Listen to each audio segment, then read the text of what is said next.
Hi, I'm Micki. And I'm Kat. Welcome to Cat and Mouse Astrology. And it is the new moon in January of 2024. New moon in Capricorn. That's right. Yeah. So a new moon in Capricorn. I don't Beginning know. new beginnings in things that are Capricornian. Like work life. Yeah. Work and Or government and structures and foundations structure. and details. Yeah. Plotting, plotting, new plotting beginnings. It's a good time for that. So it Yeah, makes sense. It's a good time to like plot out your garden for next year, plan out some things on the calendar. These are very Capricornian new moon tasks. exactly. And that's actually what I'm going to be doing soon, is getting out my calendar like, okay, what's the structure of the next few months going to be? That's right. That's right. Yeah, new moon in Capricorn, perfect time for calendaring. Let's take a look at the chart. I'll Break out share. the whiteboards. Here it is. Oh, look at that triangle. It's pretty. It is. I think it's a very positive moon. Yeah, I feel like we're like working towards something through like a prism. That's like a prism chart. It's almost a kite. It's not really quite, but look at all the sextiles and trines. So we Yeah. sextile with Mars and Saturn, and a trine with Chiron and Venus, and a trine with Mars and Jupiter. That's pretty cool. That is great. And of course, there's almost a trine. It's a little bit off because this is only counting things that are within 3 degrees. Oh, okay. But Yeah. there's also an almost trine here. So we almost have um a great Grand trine. Earth trine, Ooh, because that's 8 degrees and that's 5. Because that's okay. or 11 degrees. This is not far off from a grand Earth trine It right really is a, yeah. Okay. So that's the black moon, Mars, and Jupiter. now. Yeah. What This would is a that mean? great intention setting moon. That is a great intention setting moon for like shifting things up too. And like, where are you going to put your power? Where are you going to dig your deep resources from and for, and where are you going to channel that into something big and bold and new? Right. I mean, the thing that strikes me, we've got Saturn, because Saturn rules Capricorn. Okay. And Saturn is in this positive configuration with Mars, which is really good in Capricorn on some level because Mars gives, the necessary energy for that goat to get up the hill. That's right. Capricorn, which can be, slow to start and, maybe so methodical that things don't happen so quickly, can use the Martian push, and having it be in such a nice configuration with the ruler of Capricorn, Saturn, and the structure and the foundation that is offered by Saturn's placement there. Yeah. That's To me, that's a really good time to like put in the cornerstone of something. Right. And it's a nice gentle Saturn because it's in Pisces. Yep. Moving into a eminent conjunction with that Neptune someday, someday far off in the future. Far off in the future. That'll be a fun time. Yeah, I For think now, so. that's a pretty great looking almost kite grand trine. It is. It And is. what's going on with Venus? Venus is in a trine to Chiron and the nodes. Which Yeah. one? Both of them? It's the 15 Seven degrees, so it's degrees. with Chiron. Nice. But again, they're only 5 degrees apart. So Right. for all practical purposes, 5 degrees is used by most astrologers. You know, Many Yeah. will go to a narrower of 3 when it comes to um, lesser configurations. But this is a nice trine. 5 degrees seems perfectly appropriate. So Yeah. I think it's both the North Node For sure. and Chiron that we're getting the bump from Venus here. Yeah, because we're always talking about transits, like these are bodies in motion, We're never talking about pinpoints in time. Exactly. Exactly. Yeah, It's a broader sweep, like a wave, it is exactly. It's a an wave. ocean wave. It's blowing through. So how would you interpret the Venus Chiron meaning? Okay, well, if Venus is in Sagittarius and Venus is like what you value, and Sagittarius is explorations and spirituality. Am I getting that right? And knowledge and stuff. Um, so those themes and a harmonious aspect with the wounded healer and destiny or fate. And Aries, the sign of like get up and go. So I would think that people would be having forward momentum, healing momentum in their relationships or in the things that they value. Yeah, nice. Yeah, I like that a lot. Venus in Sag, like you say, is kind of a loving, uh, hey, let's go. Right, adventurous. Venus and Sag is adventurous. Right, right. She wants to have some some excitement. She's ready to go off in some direction and explore, like you say. I feel her connection with the wounded healer in such a positive angle, as giving maybe permission to some project that you or something that you've wanted to do, something you want to start. Because, Yeah, Aries is where you start things, and this is a new moon that's right. where you start things. And So it's an exact trine between those two, between that's Venus an and exact Chiron. right. So what is Venus compelling, that might be healing or that might help heal others? Maybe it's not personally healing, maybe it's something where you offer, that's where the wounded healer part can come in. Yeah. I like it though, it's pretty nice. And then what about the Jupiter and Mars trine? Jupiter and Mars trine. Hmm. I Well, we think, talked a little bit about Mars and Capricorn being the like Mars giving the energy to do the planning. And Jupiter being trying to Jupiter in Taurus makes me think that like the resources are there to do that, and you have the resources, and you need to use Mars's energy to harness that and get it going. yeah, yeah, exactly. Taurus being the sign where we have our, in general, resources, the earth resources, the resources of the earth, the resources of, you know, food and shelter and all that kind of stuff.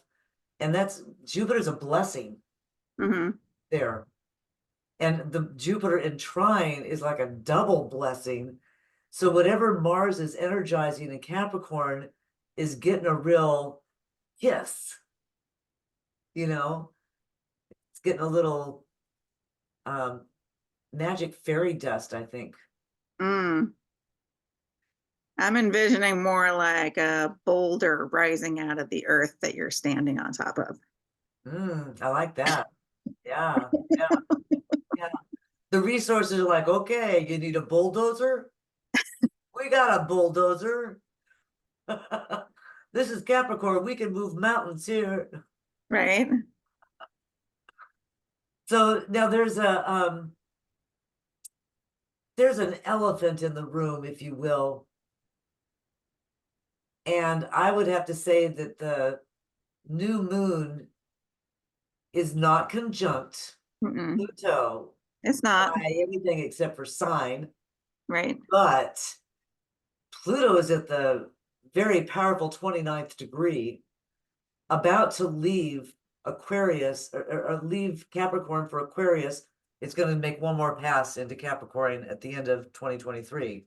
Okay, damn it. But this is, I think, a really momentous time. And when that sun and moon leave their conjunction with each other and pass over Pluto, that's going to be right as Pluto is entering Aquarius. Mhm. And if you were stirred up and excited by AI last year, when Pluto was in Aquarius, just wait. Oh boy, because now we got quantum computing too. So the whole technology, the Uranian sign of Uranian ruled sign of Aquarius with Pluto coming into it is giving us a deep look at the transformation of technology. Hmm. That's what happened last year. We had like 8 months of AI being a big deal, and then, or no, it wasn't even 8 months, like 3 months. Is it not still? I don't know. Well, wait about 2 weeks, Okay. and then let's see what happens in the news to let us know what the meaning of the sun and the moon conjunct, first the moon and then the sun conjunct Pluto as they go into Aquarius. Right. So no, AI kind of went back into the shadows. It was a major big deal. Everybody's freaked out about it early last spring, but then it kind of died down to other news. It's never Yeah. gone back away, I mean, but it hasn't been this shit such just a moves in waves. yeah, yeah. How about some Sabian symbols? Oh, okay. Yeah. What are we at? How about 20 degrees Capricorn. yeah, Okay. Oh, okay. First one of two. A hidden choir singing during a religious service. Or more accurately, probably, a relay race. yeah, I'm feeling the It's a relay. relay race. It's a relay race. Yeah, I feel the relay race. Yeah, that seems accurate. Uh-huh. Especially with Mars in here. What about 29 of Capricorn, where Pluto sits? Directors of a large firm meet in secret conference. Yeah, they're still doing that Yeah, they've been doing that for a long time. for a long time, but we're moving forward. It's gonna change. Um, what about Venus at 15? 15 Oh, Sag. 15 Sag. I should know that one. Like I should know that one.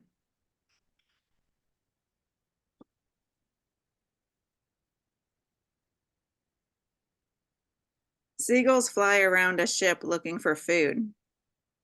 Hmm. And that one is trine 15 Aries.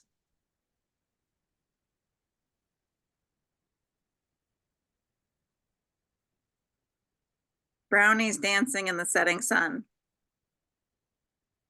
So the brownies are leaving some crumbs, and the seagulls are coming down to. The seagulls are at least following a ship, so they're presumably moving. They're on the move. The brownies are always enjoying themselves. That's right. That's what brownies. That's what brownies do. I don't know. Sometimes the Sabian symbols are really helpful in adding some insight, and sometimes they're not. And this one I'm not Sometimes getting you're like, from, but what? I mean, it's always made up meaning, like everything else. right. But sometimes they're just like so, like interestingly correlated. Sometimes they I'm are. not feeling it for That's when that. it's Maybe really it'll fun. touch me later. Yeah. Let's see what Mars is. Yeah. Let's see what Mars is. That's 5 5. Capricorn.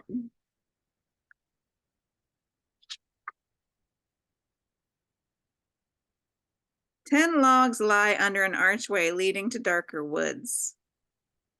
Hmm. What's the second one? There's something kind of foreboding That is. Yeah. about all of them because brownies are mischievous. Seagulls aren't supposed to be looking for food off of ships, like scavengers like that. And 10 logs just feels like it's blocking the way. I don't like any of these. What's the second one for Mars? What's the number again? 5 Cap. Uh, Indians, some rowing a canoe and others dancing a war dance in it. Uh-huh. Now that's more fitting for Mars to me, Yeah, you know. And what is 5 degrees of Taurus?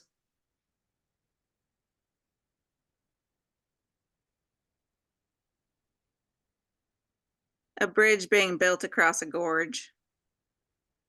Ah, that's interesting. Yeah, There we have that Taurian structure, you know, the Taurian Earth-like um uh with the Jupiterian make things better and build bridges, right. That's where I'd philosophical go. stuff. So I'd go with the like logs under the archway Uh-huh. leading the way. 10 logs is a good amount of logs. That's something to work with.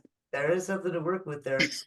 So I still have the general feeling that this is a really substantial moon for offering some structure that we want in some area of our life, specifically having to do with wherever Capricorn is. Right. So, you know, if Capricorn is your first house, you're structuring something that you had something new going on and a big transformational change coming up. I mean, whoever's had Pluto in their, you know, in their house of Capricorn has been dealing with that for, you know, like what, 20 years? Yeah. So, you know, there's a change coming up, whatever, you know, is going on there if that's a first house, but it's a change going up if that's your second house too, Mm-hmm. right? You know, it's been Pluto for a very long time in this one place, Right. and the sun and moon are at this time highlighting, you know, really spotlighting that this change is imminent. Right. And it's not a bad change as we see, you know, this, especially if we can use these positive elements, this positive forward motion and the positive building blocks that we can put into place, the healing and, you know, even the energy and joy from, you know, beautiful Venus, we could put something really get something started here that could be really substantial in the Yeah. So that's the prescription. It's like whatever Capricorn is for you, you need to be using the full moon to consider your resources that you can apply towards whatever restructuring needs to happen in your house of Capricorn and make a plan for what will be a relay race with Mars leading the way to make it all happen. Yeah, nice. Very nice. And there's also this essentially a grand earth trine energy. This is close enough to count. Right. And I think that this grand earth trine energy, if we can focus on those things again that are represented by the earth element, you know, Right. get your feet in the soil, do, you know, transplant some plants, shovel some snow, Yeah. Shovel some snow. do something that is relevant to this energy that's with us right now, and that's going to help it move forward to help us to feel in sync with the energy. Yeah. There you go. So pretty nice overall. Would you read one more Sabian symbol for us? Which Would one? you read Saturn at 4 degrees of Pisces. Pisces? A church bazaar. Church Bazaar. Mm. Well, not sure of that meaning, but it's interesting. What's the second one? Oh. That one about the two bridge the ports, the two city ports. Ah, yeah. Yeah, that's good. Heavy car traffic on a narrow isthmus linking two seaside resorts. Interesting. I don't Well, know. The Sabian symbols are weird this time around. they are. Often they give us something to meditate on, but I think this is a pretty interesting overall chart, and I'm going to focus on the positive aspects in here that can lead to some really interesting and forward movement in the near future in our Aries house. I think I'm going to meditate on the relay race and think about because like a relay, you have to have things in position ready for the next leg. So it's like, consider what I need each quarter of the year, right? Like, what do I need in 3 months and 3 months after that, and like that kind of thing. Like, think of whatever your change is in Capricorn in terms of, I need to have people positioned in a relay race. Like, where do I set those 10 logs out on the path into the forest? Yeah, I like that a lot, and that really fits with the structuring of Capricorn overall. Getting up that mountain often requires, you gotta go to base camp, and then you gotta go to level 1, level 2, level 3, Like, and you can't do it all at once. And having somebody to pass the baton to that can take it up to that next level, take you to the next place, it makes me think about how important it is, whatever we're building here, how important that is in relationship to um things that have to do with relationship and Venus, yeah, yeah, especially with the lovely trine there with Venus and um with the Chiron and the healing of the Chiron. right. So And the what to take moon. away from this, it's a nice Capricorn new moon. It really is. Yeah, I hope we get to see it, Yeah. but because it's the new moon, it's not the full Oh, moon. sorry. That's it. I keep going. I keep going. It's a nice Capricorn new moon, new intentions, new things in Capricorn. I mean, that means it's the last moon before the Chinese New Year. That's right. You're the dragon. That's right. That's right. It's exciting. This is exciting. We'll talk about that a little bit more next time. Yeah. So I'm gonna pull back in. Anything else we want to say about this new moon in Capricorn? No, I'm done. Yeah, Done. My portion of the race is over for now. right. Yeah, I think that Capricorn, this goat needs to go have a little nap for a little while, and then, the formulation of the plan will show in the dream. There you go. Yeah. Neptune's in there somewhere. We didn't talk about it, but whatever. Next time. Saturn's in Pisces. That's what Saturn in Pisces is for. That's right. That's what Saturn and Pisces is for. Structure Yeah. those dreams. That's right. Y'all have a wonderful and lovely new moon. Bye. Bye. See you next time.